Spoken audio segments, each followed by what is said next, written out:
Improv.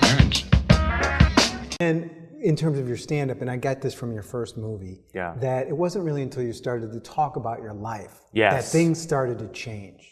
I think that's pretty accurate. I mean, to the extent where I was reminded of it the other day that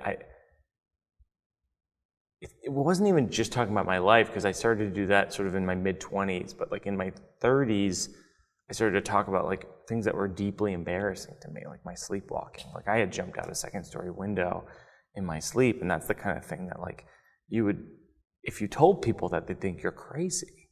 Literally, I mean, like in the movie, I jumped through a second-story window on the second floor of a hotel, and so I didn't want people to know that, but then I was in Montreal and at Just for Laughs Festival, and there was a show called Confessing It, where you confess something about yourself. And Doug Stanhope was on it, and Kathleen Madigan. I told my sleepwalking story, I think maybe for the first time. And Doug Stanhope, who's one of my favorite comedians, was just like, do you do that as a stand-up? And I go, I'd like to, I'm trying to, but I don't know if it'll work. And he was like, you got to do that as your stand-up, you know. And that was a little bit, there's a kind of a Mark Maron type moment like that in Sleepwalk with Me, where the guy goes, you should say that on stage, the thing about my girlfriend. And so, and then so that was something of a light bulb moment. But so it was when I talked about myself.